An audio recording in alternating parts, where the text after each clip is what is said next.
Obrigado, presidente Collor. Agradeço essa oportunidade de colocar uma proposta de solução que tem como resumo o nome de desenvolvimento sinergético. Tá? Então, partindo praticamente da pergunta do nobre senador, a questão o foco desse meu trabalho está mais voltado para a solução, propostas de soluções, em cima de uma abordagem de tudo que o doutor Altino acabou de colocar, em termos de constatação do que já foi feito no Brasil nos últimos praticamente 100 anos de história, principalmente da matriz energética com base hídrica. Okay? Então, esta tentativa de dar um enfoque sistêmico a tudo que foi dito agora pelo doutor Altino é uma proposta de busca de soluções sistêmicas que venham a atender o problema de logística, problema de energia, de geração, transmissão e distribuição. O nome de desenvolvimento sinergético ele não entra em conflito com o que está em moda, né, no mundo, que é o desenvolvimento sustentável. Tá? Esse desenvolvimento sinergético vem agregar valor de uma forma mais objetiva e pragmática em termos de se conseguir resultados práticos dentro do setor energético propriamente dito, e aí envolvendo toda a área elétrica e de combustíveis, e, obviamente, o impacto econômico que qualquer movimento em energias normalmente vai afetar a economia diretamente. Então, a proposta de desenvolvimento sinergético nasce dentro dessa visão sistêmica.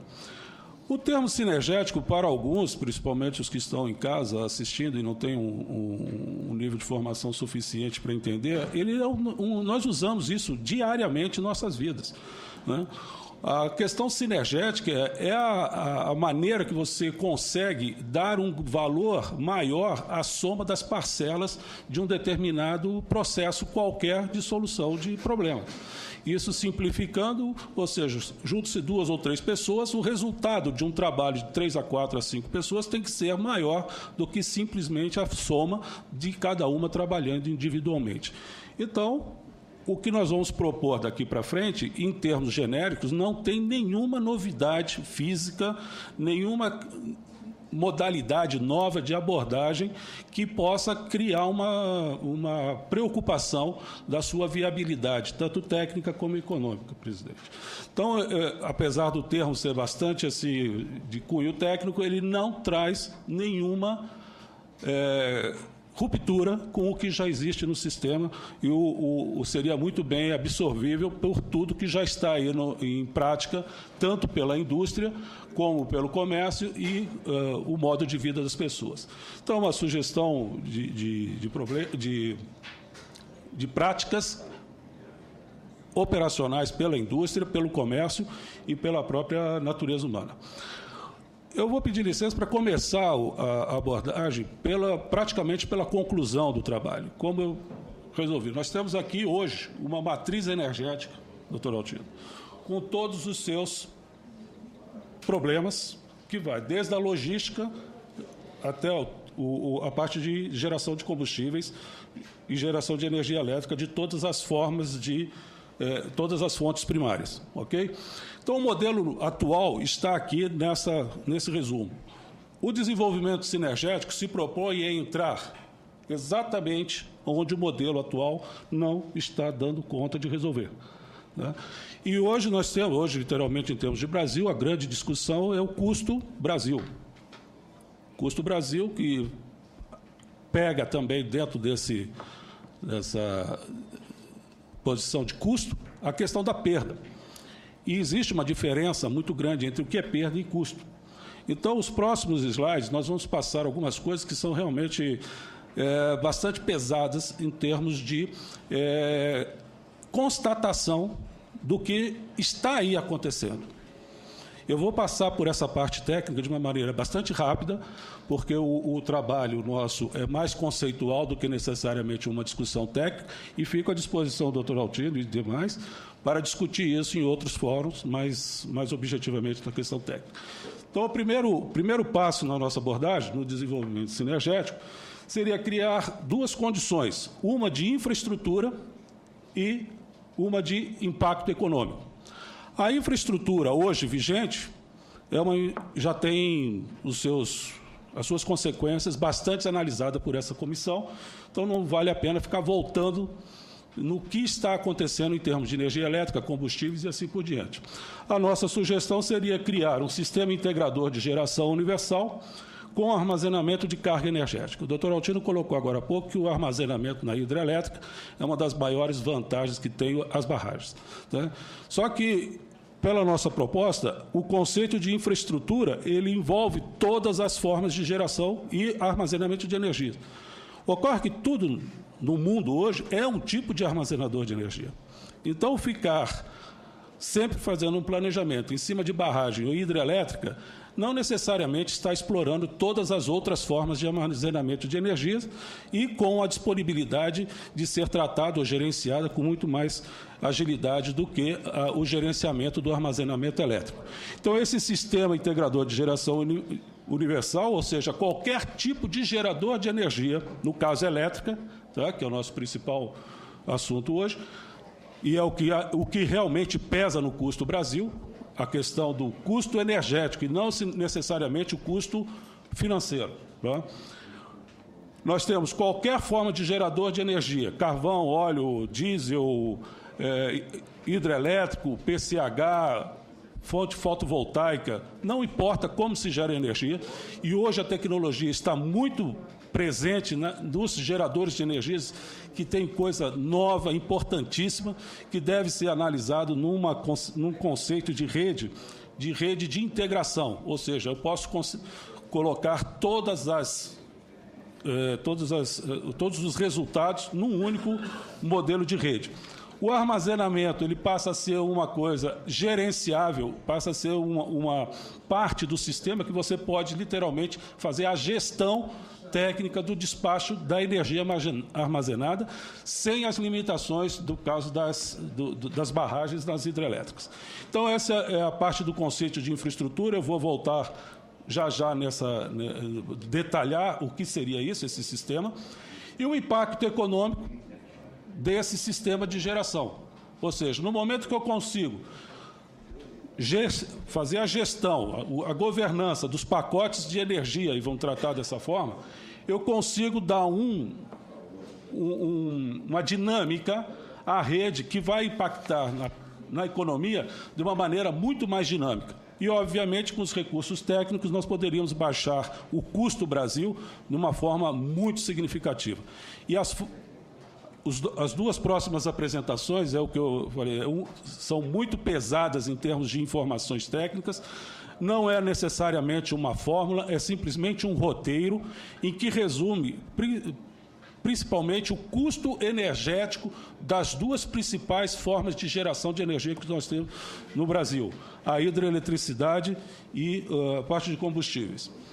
Então, são dois roteiros que procuram colocar numa única apresentação o custo energético de cada uma dessas fontes, no caso a energia elétrica e a parte de combustíveis.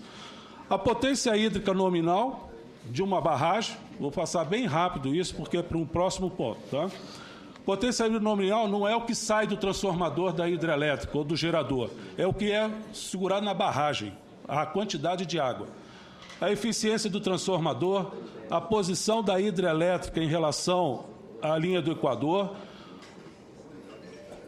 Cosseno Beta chama assim que o sobe e desce na movimentação de volumes de água, que tem um custo energético altíssimo, a quantidade de curvas ou de desvios que se coloca numa adutora ou coisa semelhante, porque água, no caso da hídrica, água e energia elétrica são exatamente a mesma coisa. A distância que está do ponto de consumo para o ponto de geração, a qualidade do meio que se propaga essa energia. Aqui é uma relação direta com o custo Brasil, que é o quanto se gasta para produzir alguma coisa no Brasil, o volume de água, a velocidade da água turbinada, a massa de água na represa, na barragem, como o doutor Altino colocou, vantagens e desvantagens, a área perdida em todo o percurso, tanto das linhas de transmissões, como nos lagos das barragens, que chegam a 4.000 e poucos quilômetros quadrados, o furto ou o desvio de energia e a perda patrimonial dentro do sistema. Isso analisado como perdas energéticas ou custo energético vai nos deixar uma potência disponível na tomada num valor que precisa ser calculado e é muito acima do que normalmente a gente escuta quando se fala que é 12%, 14%, 17% da potência nominal da transmissão. Então, isso é a abordagem da matriz elétrica, da energia elétrica, e dos combustíveis nós teríamos os mesmos problemas, aqui envolvendo toda a parte de logística, presidente. Tá? Nós temos o barril equivalente de petróleo, a qualidade das vias de transporte, ou seja, quanto pior a estrada, pior vai ser o resultado útil para a geração de riqueza, pelo total da energia originária, vai chegar muito pouco. A mesma coisa, o sobe e desce por conta de erros de logística e os desvios por conta de qualquer problema no sistema de transporte. A distância, obviamente, onera energeticamente toda a parte, o resultado útil da energia originária. Aqui é a quantidade de para e anda de qualquer tipo de transporte. Então, à medida que você para um trem, você para um caminhão de 30, 40, 50 toneladas de transporte, para você retomar essa velocidade, existe uma perda que responde a essa fórmula aqui. Essa relação, aqui não é fórmula, é uma relação. Os técnicos depois ficam à disposição para discutir isso em detalhes. A área perdida também por conta de ineficiência de logística, os erros e os desvios no processo e a perda patrimonial também. Então, tudo isso daqui, nós estamos representando aqui praticamente 90% de toda a matriz energética brasileira. E em se tratando de custo Brasil e perdas do sistema, nós já temos, presidente, a quantificação disso e o resultado na economia do que existe de problema e aqui uma relação de variáveis para que a gente possa colocar isso num roteiro de tomada de decisões. Então, sem gastar muito tempo nessa parte, vamos passar. Aqui é só o descritivo de cada uma daquelas variáveis, que já falei praticamente de todas elas. Bom, então, o que nós poderíamos propor como solução?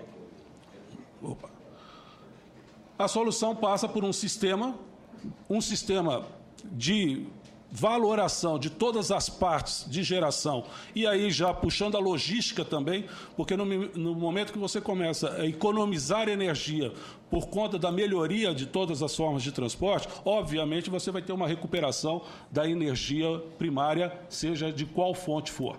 Então, a proposta de solução para a matriz energética como um todo passa pelo sistema de integração de geração universal. Aqui é um desenho artístico, não é um desenho técnico, obviamente, que a palestra não é técnica. A ideia principal está na microgeração de energia. Microgeração, que são essas máquinas, que pode ser fotovoltaica, eólica, em nível residencial não comercial, ok? No momento que você começa a colocar um equipamento que seja capaz de integrar essas microgerações e armazenar a energia aqui por um determinado período de tempo para gestão. Doutor Altino, não é um armazenamento por 6, 12 meses, certo? Aqui nós estamos falando de horas ou dias, suficiente para que seja feita uma gestão do tráfego do pacote energético. Então, essa microgeração em âmbito residencial, aqui no âmbito condomínio local, né, de um condomínio residencial, ela vai se integrando e somando na rede básica, conhecida como a nossa rede elétrica, a nossa matriz elétrica, tá? Sistema Interligado Nacional. Este conceito está dentro do que hoje se discute muito, inclusive nesta comissão já ouvi várias vezes, a rede inteligente, ou Smart Grid, né? É o top em termos de inteligência para que se faça a gestão, a governança das disponibilidades energéticas. Bom, uma vez que eu consiga realmente armazenar o pacote de 3 a 6 horas, que é o principal problema da rede atual elétrica, principalmente, que são os horários de pico, né, o horário de ponta, eu armazeno durante a madrugada e durante o dia, tem pequenas vagas na curva de carga e despacho no horário de ponta ou no horário de pico, que normalmente é das 6 até as 9 da noite, 10 horas da noite, depende da região. Com isso, o que sobra eu posso mandar para um equipamento na concessionária que faz a gestão em larga escala, em nível público, né, dentro do domínio das concessionárias. Com isso, você está integrando uma microgeração local com um sistema convencional de geração de larga escala, que são as concessionárias de energias e as hidrelétricas já existentes. Quando você consegue essa integração, começa a se tirar uma série de vantagens. Tá? Uma delas é você conseguir despachar os pacotes de energia entre esses agentes. Então, você tem, né, os senhores vão ter uma capacidade de gestão do pacote energético, de forma que não importa se ele venha de uma térmica fóssil, de uma solar, de uma PCH, né, até mesmo de uma nuclear aqui embaixo, ele estando disponibilizado em pacotes de energia, eu posso fazer o despacho entre os agentes, aqui no caso os armazenadores físicos, tá? São equipamentos grandes. Um equipamento desse aqui, praticamente, ele toma um espaço de uma pequena hidrelétrica. Tá? Então, são máquinas complexas, sofisticadas. Não existe nada tecnologicamente nessa máquina que não esteja já de domínio público na atual rede de ciência e tecnologia. Então, é só uma questão de agregar ou combinar os equipamentos para que se atinja o objetivo principal. Então, o princípio, gera-se em qualquer escala, armazena-se numa forma de condomínio local e depois de uma concessionária, e com isso começa-se a haver, estabelece-se uma forma de gestão e transações energéticas entre os agentes. Obviamente, já deu para perceber que aqui é praticamente o sistema nacional inteiro, onde nós estaríamos aqui na divisa lá com Peru, Tabatinga e região, e aqui nós estaríamos offshore nas praias. Né?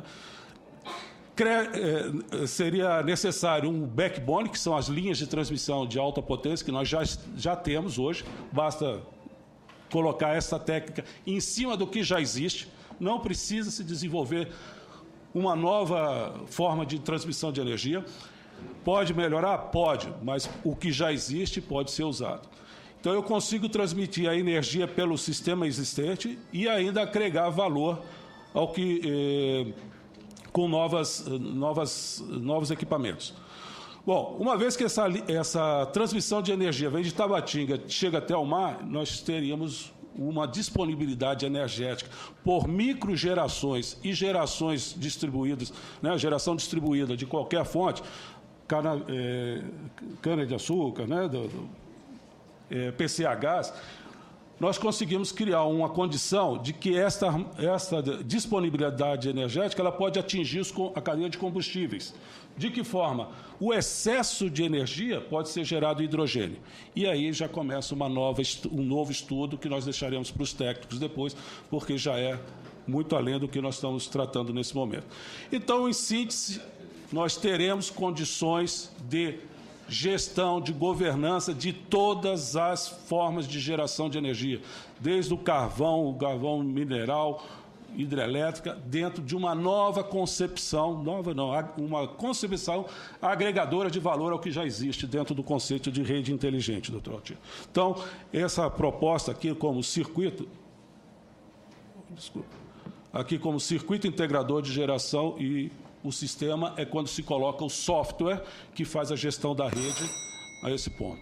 Foi bastante rápido. Essa daqui é um resumo daquilo quando eu trato numa aplicação prática de uma topologia de rede capaz de garantir a segurança energética de qualquer município conhecido como eletroanel. Tá?